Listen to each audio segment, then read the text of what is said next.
bantu bacu reka twizere ko mumeze neza natwe tumeze neza turashima Imana abatameze neza biraza kugenda neza kubera yuko Yesu aracyakora reka mbabwire ngo komeza icyo ufite ntukirekure Imana wahaye kubera umugisha urangurure cyane ijwi rigere kure wamara imitima y'abarembejwe n'ingoma ubwire abantu bose ko Yesu ari umunyampuhwe abazakubona bakubonemo Yesu. Murakoze cyane uyu munsi nk'ibisanzwe dukunda kuza kubaganiriza tubaha ibiganiro bigiye bitandukanye. Kuri uyu munsi turaza kubaganiza ku bijyanye n'impeta abantu bakunda kwambara ku munsi w'ubukwe. Murakoze cyane reka twakire Karidinali tuguhaye ikaze. Murakoze cyane ni iby'agaciro kongera kubana namwe tubashimira mwebwe mwakoze subscribe share na comment kuri ibiganiro byose dukora Imana ibahe umugisha. Twibasaba kenshi turabizi ko abantu benshi barebye bareba ibiganiro byacu 92% babiri baba batarakoze subscribe, so mudufashije rero mukajya mukora sub mugakora na share yaba ari inkunga ikomeye tuzi neza ko twazabizirikana. So uyu munsi rero tugiye kuganira kuri topic ikwemke yarabivuze y'amateka y'impeta abantu benshi twambara nk'izi twambaye natwe ariko tutazi nyine kenshi amateka yazo tutazifite amakuru yazo. So ntituri buze kuri ikiganiro kirekire kugira ngo kitabarambira ariko turatuma byibuze hari bicyo umenya ku bijyanye n'inkomoko y'impeta n'impamvu bayambara uyu munsi impamvu bayambara hano n'uburyo zatangiye kwambarwa. So mukurikirana ikiganiro kandi mudufashe mu kirere mu kirangize. Murakoze. Murakoze cyane reka ntangire nkubaza ngo utubwire umbwirire abantu bari hano impeta yatangiye ryari? Impeta yatangiye ryari? Impeta zatangiye kwambarwa mu myaka irenga 5000 ishize. Mu myaka irenga 3000 mbere uko Yesu avuka hagati y'3000 n' 2800 mbere ya Yesu abantu bambaraga impeta. Yumva ko imaze igihe kinini cyane yambarwa ntago ari y'ubu ngubu. None se ko abantu batangiye kwambara impeta? Ubundi impamvu abantu batangiye kwambara impeta zari impamvu zigeze muri enye zitandukanye. Yari impamvu ya mbere twakwita impamvu ya mbere yari y'urukundo, ubudahemuka, kurinda isezerano. Iyindi bayambaraga nyine nk'ikirango gusa tu. Nizo mpamvu twaba ari nyamukuru zatumaga nyine kubashakanye bazambaraga cyari ikimenyetso kigaragaza ko umuntu yashatse undi, ikindi ari ubudahemuka, ikindi ari simbole y'urukundo nyine tu. Iyi mpamvu ituma abantu bambaye impeta. So rero nubwo abantu bashobora kuba bekeka kwenda nk'impeta nyine zatangiye kwambarwa wenda vuba ejo bundi twebwe mu Rwanda aho tubimenyeye numva ko zimaze igihe kinini cyane imyaka irenga 5000 zibayeho. Igihe kinini cyane pe. None se nimba impeta zaratangiye kwambarwa kera sone ko na kera bambaraga impeta zimeze gutya cyangwa tubwire impeta za mbere zakozwe mu gihe? Okay, urabona kuko umwana w'umuntu yagiye yevole ndabyita yagiye atera imbere mu bijyanye n'imibereho. Babizi ko abantu ba mbere ntago bari bazi kubaza, ntibari bazi gucana umuriro, ntibari bazi nyine gucura.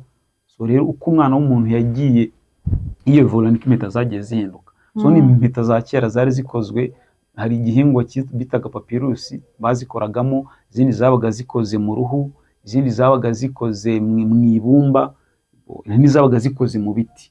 Impeta rero za kera ntabwo zabayeho mbere na mbere zikoze nk'uko twambara izi ngizi z'ubu ngubu za zahabu na silver ubundi bwoko. Abakera kuko icyo gihe bari bataramenya technology cyangwa se bataravumbura nyine uko bagenda bazidekora mu buryo butandukanye, bo bazikoreshaga zikoze mu bihingwa, mu ruhu, mu biti, nuko bazikoreye n'ubwo buryo bazikoragamo. Ibyo nuko bitangaje. Biratangaje cyane ku buryo mise ngira amatsiko nibaza ngo nibihe bihugu byabigizemo uruhare?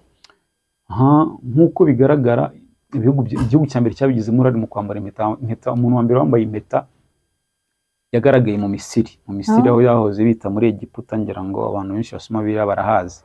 Misiri yabigizemo uruhare. Ikindi gihugu cya kabiri cyari Roma. Abaromani buriya nabo bari mu bantu ba mbere bambaye impeta kuri iyi si. Igihugu cya gatatu nacyo cyabigizemo uruhare kugira ngo impeta imenyekane cyane nambarwe ni igihugu bita Austria.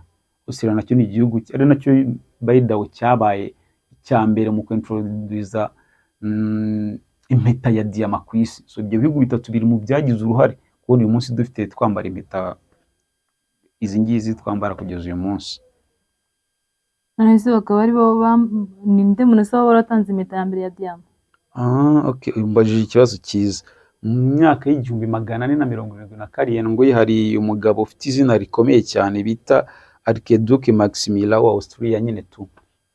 Yari umuntu twabara ko yari umwe mu baherwe babayeho muri Australia igihe kinini. Maximilian rero niwe wayihaye umugore we bitaga Mary, amuporopoza amusaba ko basaba nyine ko babana. Niwe muntu wa mbere mu mateka y'isi watanze impeta ya diyama. Nuwo muri Australia bamwita Maximilian, yayihereza umudamu we bitaga Mary nyine tu. Niyo muntu muri make niyo proposal ya mbere yabayeho itanzwe bakoresheje impeta ya diyama ku isi.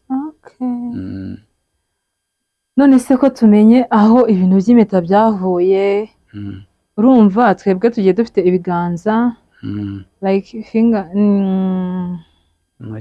intoki eshanu. Ubwo urumva ni ukubera iki impeta yambarwa ku rutoki rwa kane? Icyo kibazo nacyo abantu benshi mugani bagiye baza kutayambara ku rwa kabiri. Hari nabo usanga bazambaye mu ntoki ahantu hose, ariko iya mariage bayambara hano gusa, sibyo? Ku rutoki rwa kane. So rero mu bantu ba kera babayeho, abaromane babayeho, bo bizeraga ko kuri runo rutoki rwa kane habagamo ngo haba umuti bita umutsi, babara ko ngo ari umuti ufatanye no ku mutima, ngo ari umuti nyine uvana urukundo, utuma uvana urukundo ku mutima ukarugeza hano. Ufitanye muri make ni umuti ufitanye connection y'urukundo hagati ya runo rutoki n'umutima. So byatumye rero abantu benshi bambara impeta bavuga ati runo rutoki rwa kane ngo nirwo ruriho umuti ugeza amaraso ku mutima. Rero abantu bayambaga kugira ngo bagaragaze ko nyine byanze bikunze bahuje umutima n'impeta, kuko twabonye ko impeta yambarwaga nk'ikimenyetso cy'urukundo, kubahana no kugaragaza ko abantu bashakanye. Uwo mutsi rero bawitaga vena amoris. Ya vena amoris ni ijambo ry'Ikigiriki ntanibukaga ariko rigoye, bawitaga vena amoris.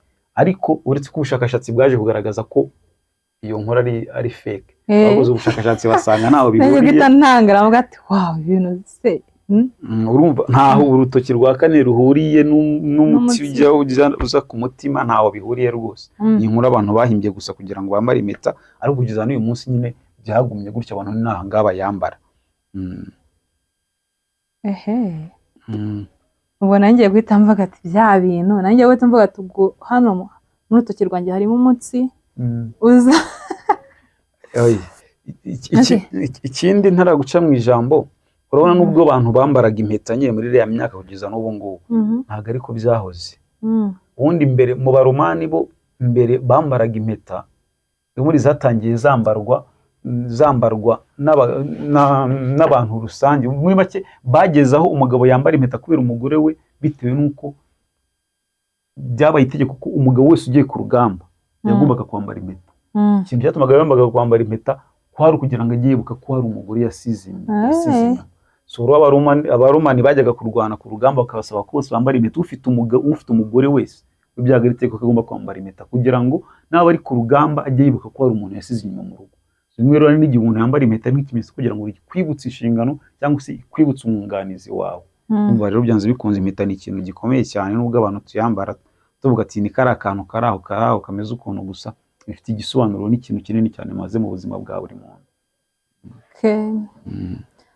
Ubwo noneho ntangiye gusobanukirwa, ariko nshobora kwibaza ko impeta numvishe ko zatangiye zimwe bazikora mu rubingo. Ni mu rubingo? Mu biti, mu ruhu, no mu byatsi, no mu mpu. Yego. None se ubu kugeza uyu munsi ni izihe mpeta zihenze ku isi? Ko ari nyinshi. Reka dufate couple nk'eshanu zifite impeta eshanu zihenze ku isi, cyangwa se dufate nk'enye, biraza guterwa n'igihe. Ubu kugeza ubu tuvugana, couple ya mbere yambaye impeta ihenze ku isi ni couple yitwa Grace Kelly na Prince Raina wa gatatu. Bo bambaye impeta ihagaze miliyoni 44 z'idolari. Urumva ibiciro? Zaje tugahita twiheba. Urumva niyo couple ya mbere. Ariko icyiza cyazo, buri impeta zose zihwanyije igisobanuro. Yaba ari ya miliyoni 44 isobanuye ko agomba ubudahemuka, kubaha ndetse no kurinda isezerano ry'urukundo. So urumva rero Grace Kelly na Prince Raina wa gatatu ni bambaye impeta ya mbere ihagaze agaciro ka miliyoni 44 z'idolari. Wa kabiri burya Maria Carey n'abantu bari n'umudamu w'umunyamerikakazi nawe baramuzi, n'umugabo bita James Parker, nabo bambaye impeta y'agaciro, bafite impeta y'agaciro ka miliyoni 10 z'idolari. Aya ngaya miliyoni 10 ararenga miliyari 10 hafi n'enye z'amafaranga y'u Rwanda. Wumve amafaranga yakubaka nka iriya nzu yubatse hariya mu mujyi hafi, yubatse hariya kuri ibyo bivemo ibyo zikari ibyo. Wumva urukeka abantu baba barakoze. Ngaho ibwirira abantu impeta zigezweho rero, abantu baba bifitiye amafaranga bakora ibintu bigezweho bajye bajya kugura se. Inkweto z'uyu munsi rero hagezweho impeta nyinshi, harimo amoko nk'atanu y'impeta zigezweho dushya. Hari izo bita smart ring, impeta nyine za noza zipima ubuzima, izo bita smart ring, ku buryo ushobora kujya kugura impeta ikazajya ipima uko ubuzima bwawe buhagaze, ikamenya ko umutima uri gutera, ikamenya. Hari n'izo bita lab grown diamond, zikozwe muri laboratoire, ukagenda gukorera impeta ihwanye igendanye n'uko umubiri wawe umeze.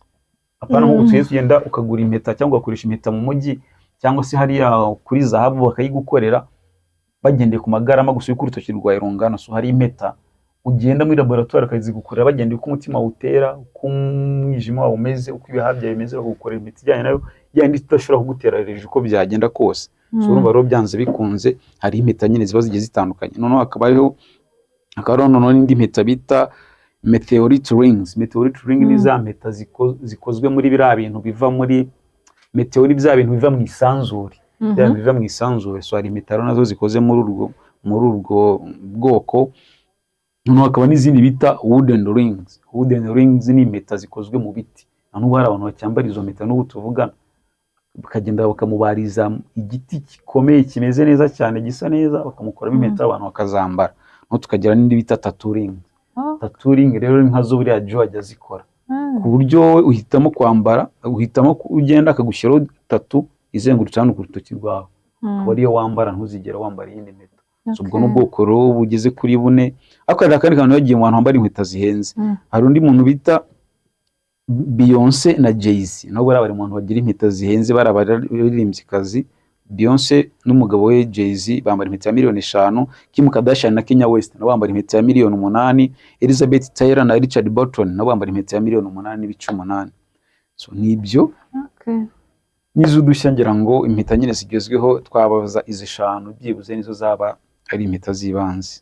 Ariko ngo mu bihugu bitandukanye ngo hari ibihugu ngo abagabo ngo batajyaga bambara impeta. Yes, nuko nigeze mbikubwiraho kare mu bya bihugu bya kera mu myaka y'1939 kugeza mu 1945, ntago abagabo bambaraga impeta nyine mu buryo busanzwe. Batangiye gutegeka kuzambara mu ntambara ya kabiri y'isi, kubera nk'igihe cyo kuvuga ngo agiye ku rugamba, hari umuntu asize mu rugo, no kugira ngo nazagwa no ku rugamba wazibuke ko yari yambaye impeta, avuga ati tujye gushaka umugore w'uno mugabo waguye ku rugamba kugira ngo bazamufashe cyangwa bazamuha amakuru bamubwire ko umugabo yaguye ku rugamba. So nicyo kintu cyatumye rero abantu batangira kujya bambara impeta muri icyo gihe. So nkuko bisanzwe rero dore ngayo nguko ibintu bijyanye n'impeta. Karidinali atubwiyeho amakuru y'ibintu bijyanye n'impeta. Ku bantu mutari mubizi rero, nayo makuru ajyanye n'impeta tumaze kumva ahangaha. Mbere uko dusoza nyine wenda tukabanyuraho mu ncamake kugira ngo wenda baze kubyibuka. Twabonye ko impeta za mbere zatangiye kwambara n'Abaroma n'Abanoza n'Abanyamisiri ahagana mu myaka 3000 mbere ya Yesu, hagati y'imyaka 3000 na 2800 mbere ya Yesu. Tuza kubona ko igihugu impeta ya mbere ya diyama yakozwe n'Abanya-Austria itangwa n'umugabo bita Maximilian wa Austria, yihereza umudamu we bitaga Mary. Tubona ko nanone abagabo benshi batangiye kwambara impeta nyuma y'intambara ya kabiri y'isi kugira ngo bajye ku rugamba nk'ikimenyetso kigaragaza ko bafite abagore basize inyuma. Ikindi twabonye nyine ku bantu bambara impeta nyinshi, impeta zihenze ku isi, barimo ba Beyonce, ba Jay-Z, ba Mariah Carey n'abandi bantu bakomeye. N'ikindi twabonye ko impamvu yambara ku rutoki rwa kane, habayeho nyine ikintu abantu bishyizemo ba kera bamwe bavuga ko urutoki rwa kane rufite aho ruhuriye n'umutsi ugera rukagera ku mutima, ariko ubushakashatsi bwaje bugaragaza ko iyo nkuru atari impamo. So ariko biza kurangira nyine abantu bose bahisemo kuzajya bagomeza kuyambara kuri runo rutoki rwa kane. So nibyo rero tuvuze mu ncamake, ntitwije deep kugira ngo tutabatwarira umwanya, kuko turabizi neza ko mukeneye gufata time namwe mukagira ibintu byanyu mwikorera. Amateka y'impeta nayo ngayo tuvuzeho. Ufite ikibazo, igitekerezo, inyunganizi, rwose turahari kugira ngo tuzagusubize ahandi ngewe icyo MK yari yansabye kubaganirizaho umva ari icyo ibindi bisigaye mwakoze cyane kuri uyu munsi kadushimire na Karidinali urakoze cyane kuganiriza abantu ku bintu bijyanye n'impeta. God bless you. Reka mbwira abantu ngo bakomeze badukurikire, bakore subscribe, basharinge, bakore na comment, mukomeze mudukunde, mudusengere. Tuzatubagezaho ibiganiro bigiye bitandukanye. Turabakunda. Reka mbabwire ngo komeza icyo ufite ntukirekure. Imana wahawe ikubera umugisha, urangurure cyane ijwi rigere kure. Bwira abantu bose ko Yesu ari umunyampuhwe, abazakubona bakubonemo Yesu. No Jesus, no life. Bye. Bye bye. Bye. Emeka Limited, create your memory. Muri Emeka Limited tubafitiye commercial photography, wedding photography ndetse na fashion photography. Sinibyo gusa kuko muri Emeka Limited dukora sonorisation, twandika ku myenda, dukora ibyapa, turafotora, dukora kashe, twigisha machine, graphic designer ndetse tukanakora za logo. Ku bundi busobanuro ushobora kuba watwandikira cyangwa se ukaduhamagara unyuze kuri 0786437444. Emeka Limited, create your memory.